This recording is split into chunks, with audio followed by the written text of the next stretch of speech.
É cada vez mais difícil que a Liga de Clubes finalmente aconteça no Brasil. Mas por que isso acontece? Quais são os interesses envolvidos? Será que o problema são só com os clubes?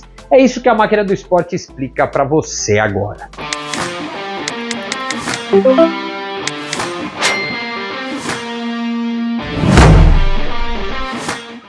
Salve, salve galera, eu sou o Eric Betting e esse é o Máquina Explica. Semanalmente a gente traz novidades sobre os bastidores, os negócios, tudo que envolve o marketing e os negócios do esporte no Brasil e no mundo. E hoje eu vou falar para vocês sobre o enrosco que está a construção de uma liga única de clubes no Brasil. Uma liga única.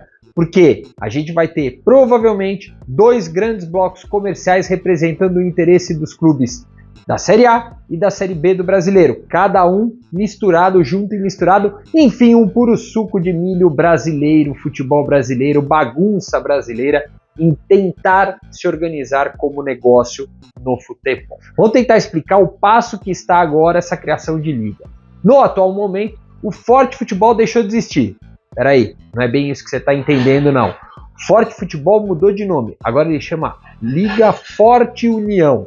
E envolve, globaliza e engloba, na verdade, 25 clubes. Os clubes que estavam lá atrás no Forte Futebol ganharam a adesão dos 4 clubes que viraram SAF: Cruzeiro, Botafogo, Vasco e Curitiba. Esses 4 estavam formando um terceiro bloco, pequenininho, mas que podia ser representativo, o Grupo União. Eles se uniram com o Forte Futebol e assinaram um acordo que passam 20% dos direitos comerciais relacionados ao Campeonato Brasileiro, e isso envolve televisão e patrocínio voltado ao Brasileirão, placa de publicidade e às vezes até algum patrocínio envolvendo jogos desses times no Brasileirão. Fecharam um acordo para venderem 20% desses direitos para 3 fundos de investimento: LCP, XP Investimentos e o novo entrante nesse negócio, General Atlantic, um fundo de investimento com sede aqui no Brasil, mas que é global, e que entrou na parada depois que o fundo Serengeti decidiu sair desse negócio. O fundo Serengeti ele talvez não tivesse toda a grana necessária para realmente aportar e bancar a Liga de Clubes, porque ele é um fundo mais ou menos de $1 bilhão, não mais do que isso. E aí o Serengeti decidiu sair. Isso aconteceu no meio de outubro, quando foi comunicado aos clubes que ele estava pulando fora do negócio. Agora, por que ele pulou fora do negócio? Entre o segundo capítulo dessa longa novela que ainda vai ter muito desdobramento pela frente. A Rede Globo fez uma proposta pelos direitos de transmissão do Brasileirão pelo ciclo ali de 2025 a 2028, pelo qual ela oferecia por ano R$1 bilhão e 100 milhões pelos direitos de transmissão. Para quem? Para todos os clubes. Os clubes do Forte Futebol, que tinham avaliado seus direitos em determinado valor, perceberam que o valor que eles estavam achando que eles podem vir a alcançar lá em 2025 para frente não seria tão grande quanto eles tinham imaginado. Isso ligou o alerta para o Serengeti, que achou, se a gente pode dizer assim, a desculpa perfeita para chegar para os clubes e falar: olha, não vai dar para entrar. Esse valor aqui não está valendo a pena. Mas ele não podia chegar e falar isso naturalmente. O que o Serengeti alegou é que alguns clubes estavam negociando os direitos relativos à Série B para além do contrato de 2025, isso de 2027, que já existe um contrato até 2026 no brasileiro, mas eles já estavam negociando esses contratos para pegar adiantamento, e no final das contas, outras placas de publicidade, coisa assim, que a CBF disse que ela era detentora dessas propriedades e não os clubes, fez com que o Serengeti anunciasse que estava partindo fora deste negócio. Isso é importante dizer, por quê? Porque ele explica em parte todo o enrosco que vai vir daqui para frente no Brasileirão. Hoje o Brasileirão é um grande Frankenstein na relação dos seus direitos comerciais. Cada clube tem o direito de vender os seus jogos para quem quiser como mandante. Isso faz com que, se um clube quiser, como é o caso e único do Atlético Paranaense, vender para quem ele quer, e ele fechou com o TNT Sports e fechou também com a Cazé TV a transmissão dos seus jogos em plataformas pagas, né, TV paga e pay-per-view, o Atlético faz o que ele quiser.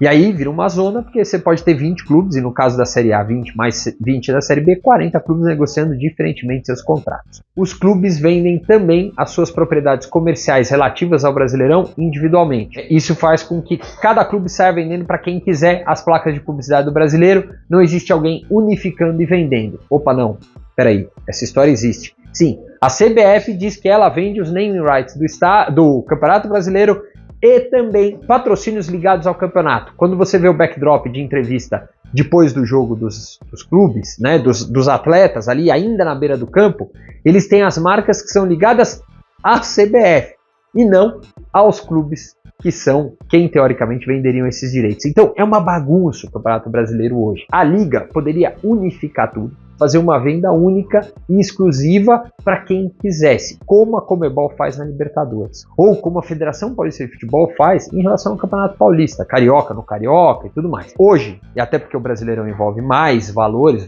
mais significativos, está no cada um por si. A ideia seria criar uma liga única, mas aí entraram os nossos queridos dirigentes, começaram a discutir e não se chegou a um consenso. No final das contas surgiram dois grandes grupos, a Libra e o Forte Futebol, cada um dizendo ser o representante do futebol brasileiro. Esse argumento já começou a cair por terra, porque no final das contas o que está acontecendo? Se você quiser negociar os direitos do Campeonato Brasileiro, você vai ter que conversar ou com 40 clubes, ou, como está aparecendo, com dois grandes grupos, Libra e Forte Futebol. Só que grupos que representam equipes de tamanho diferente e, mais do que isso, grupos que representam competições diferentes, porque pode ser que a Libra tenha mais time na Série A, ou o contrário, Forte tenha mais time na Série A em 2025, que é o primeiro ano desse contrato. E aí é que entra todo o enrosco. Porque se os clubes vão sentar agora para negociar com alguém, eles vão ter que discutir um campeonato brasileiro hipotético de Série A, porque você não sabe quem vai ter, e a Série B já tem os direitos vendidos até 2026, pelo menos que foi o acordo da CBF com a Brax firmado neste ano de 2023. Então, a bagunça é geral. Ao mesmo tempo que os clubes estão fazendo, eles, para buscar dinheiro, foram atrás dos fundos de investimento. E aí foi quando entrou o enrosco 2 dessa história.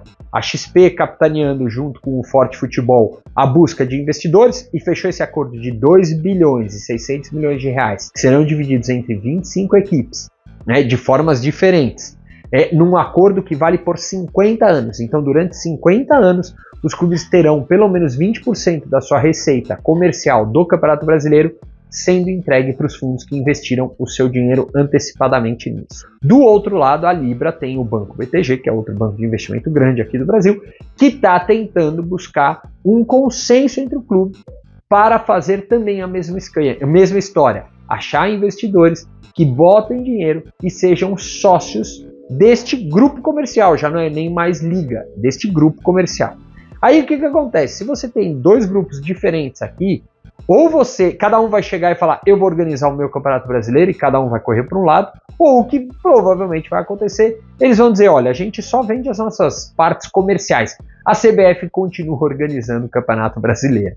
Ou seja, não vai mudar praticamente nada. Dá para sair uma liga única de clubes? Até dá. Qual é o enrosco hoje? Primeiro, fazer com que todos os clubes aceitem as regras do negócio. Segundo, e o maior problema de todos, que os bancos e fundos de investimento que estão olhando esse cenário, agora já definido no lado do Forte União, possam chegar num consenso de negócio. É uma junção complexa, é uma junção mais complicada para fazer com que isso se desenrole. No final das contas, o negócio é o seguinte, de maneira prática, torcedor, não vai ter liga de clubes no curto prazo no Brasil. Os direitos de transmissão já estão começando a ser aventados, negociados e pelo menos assuntados entre emissoras, enfim, plataformas de streaming, mas quem pode transmitir, e os clubes. De que maneira? Do lado do Forte União agora está tudo certo.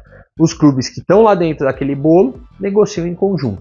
Do outro lado, na Libra, ainda existe discussão, os clubes podem ou não estar juntos negociando esses direitos. A gente vai ter ainda muito capítulo dessa novela e você já sabe. Diariamente, maquinadosport.com.br, você acompanha todos esses detalhes, ou então, semanalmente aqui tem um Máquina Explica, não sempre sobre esse tema, mas pode ter certeza que recorrentemente a gente vai tentar explicar por que não ter Liga de Clubes no Brasil, ou se vai ter a Liga de Clubes de Futebol no Brasil, ou quando vai ter a Liga de Clubes de Futebol no Brasil. Essa pergunta, sinceramente, essa última especificamente, é bem difícil de tentar responder. Até a semana que vem, galera. Tchau!